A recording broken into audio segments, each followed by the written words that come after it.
Good morning. We are back again with the Big Read 2025. Hopefully you have your reading chart and your notebook for all your questions and the great things that the Lord just drops into your heart today as well. Today is Friday, January 10th. I have to write it down because I'm doing multiple videos. But according to my list, it is Friday, January the 10th, and we are reading today out of the book of Genesis, continuing the story where we dropped off. So this is Genesis chapter 28, starting in verse 6, and then we're going to read all the way through the end of chapter 30 today as we continue the story. So let's jump right into the reading. We're going to read more about Jacob now. So we know, what happened between Jacob and Esau yesterday, and we know that Jacob had to go to Laban's house so that, Esau could cool down a little bit. So now we're going to follow Jacob because he is now the one who has the blessing of Abraham. And we're going to follow that story because this whole thing is the story getting us to Jesus, right? So here we go. Chapter 28, starting in verse number 6. Now Esau saw that Isaac had blessed Jacob and sent him away to Padan Aram to take himself a wife from there, and that when he blessed him, he charged him, saying, "You shall not take a wife from the daughters of Canaan," and that Jacob had obeyed his father and his mother and had gone to Padan Aram. So Esau saw that the daughters of Canaan displeased his father Isaac, and Esau went to Ishmael and married, besides the wives that he had, Mahalath, the daughter of Ishmael, Abraham's son, the sister of Nehobath. Verse 10. Then Jacob departed from Beersheba and went toward Haran. He came to a certain place and spent the night there because the sun had set. And he took one of the stones of the place and put it under his head and lay down in that place. He had a dream, and behold, a ladder was set on the earth with its top reaching to heaven. And behold, the angels of God were ascending and descending on it. And behold, the Lord stood above it and said, "I am the Lord of your father Abraham and the God of Isaac. The land on which you lie, I will give it to you and to your descendants. Your descendants will also be like the dust of the earth, and you will spread out to the west and to the east and to the north and to the south. And in you and in your descendants shall all the families of the earth be blessed. Behold, I am with you and will keep you wherever you go and will bring you back to this land, for I will not leave you until I have done what I have promised you." Then Jacob awoke from his sleep and said, "Surely the Lord is in this place, and I did not know it." He was afraid and said, "How awesome is this place! This is none other than the house of God, and this is the gate of heaven."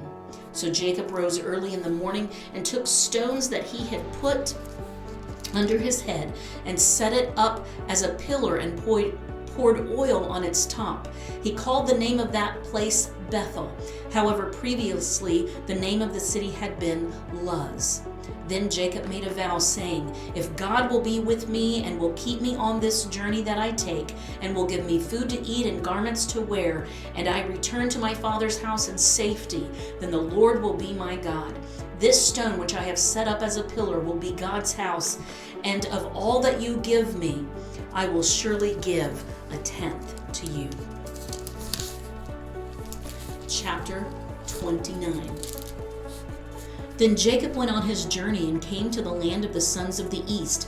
He looked and saw a well in the field, and behold, 3 flocks of sheep were lying there beside it, for from that well they watered the flocks. Now the stone on the mouth of the well was large. When all the flocks were gathered there, they would then roll the stone from the mouth of the well and water the sheep, and put the stone back in its place on the mouth of the well.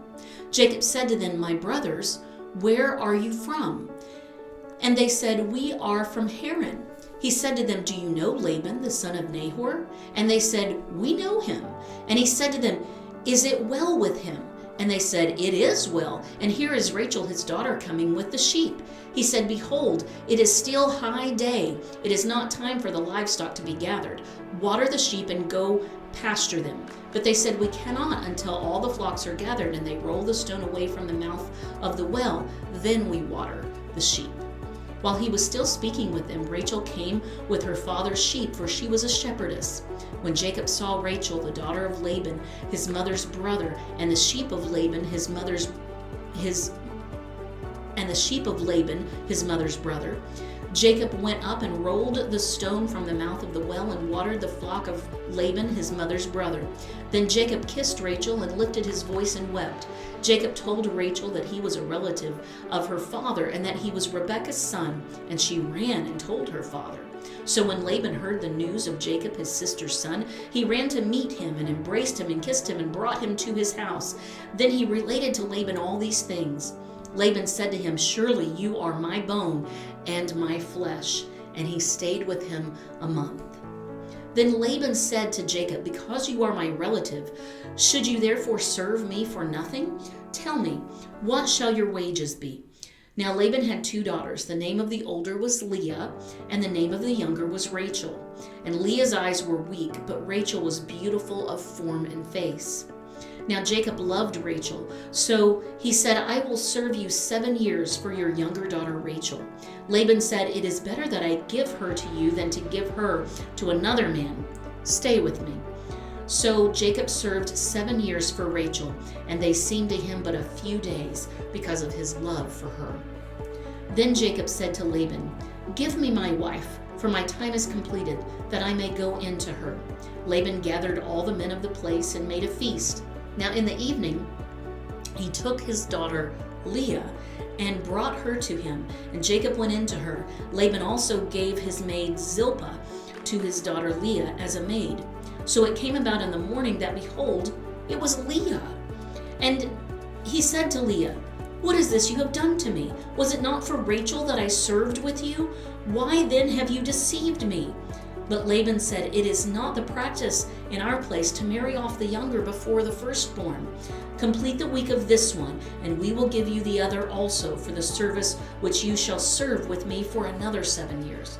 Jacob did so and completed her week, and he gave him his daughter Rachel as his wife. So Laban also gave his maid Bilhah to his daughter Rachel as her maid. So Jacob went into Rachel also, and indeed he loved Rachel more than Leah, and he served with Laban for another 7 years. Now the Lord saw that Leah was unloved, and he opened her womb, but Rachel was barren. Leah conceived and bore a son and named him Reuben, for she said, "Because the Lord has seen my affliction, surely now my husband will love me." Then she conceived again and bore a son and said, "Because the Lord has heard that I am unloved, he has therefore given me this son also." So she named him Simeon.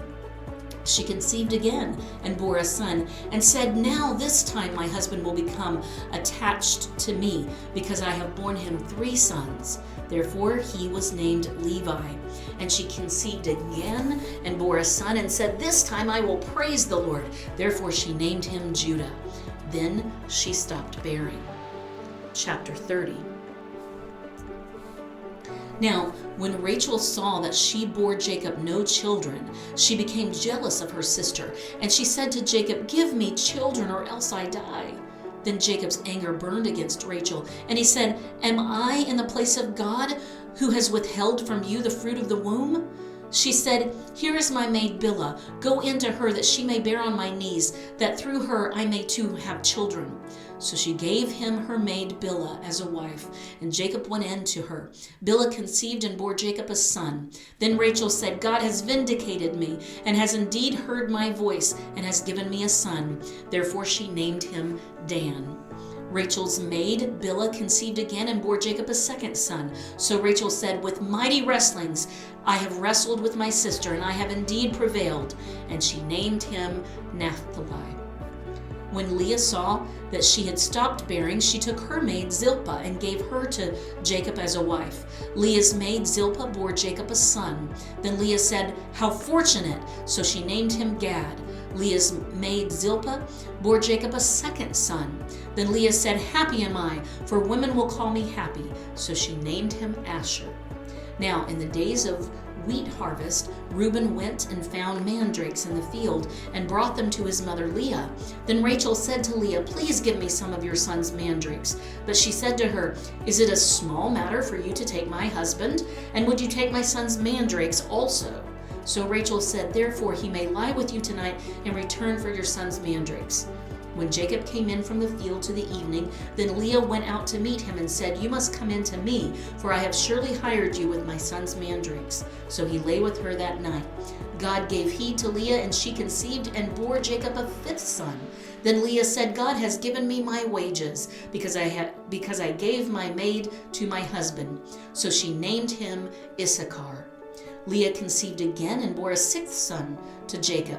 Then Leah said, "God has endowed me with a good gift. Now my husband will dwell with me, because I have borne him 6 sons." So she named him Zebulun. Afterward she bore a daughter and named her Dinah. Then God remembered Rachel, and God gave heed to her and opened her womb. So she conceived and bore a son, and said, "God has taken away my reproach." So she named him Joseph, saying, "May the Lord give me another son." And that is the story for today. We see that there is a continual process with these families of a lot of jealousy and issues, but we're going to see how those play out as we continue the story tomorrow. I will see you then. God bless you.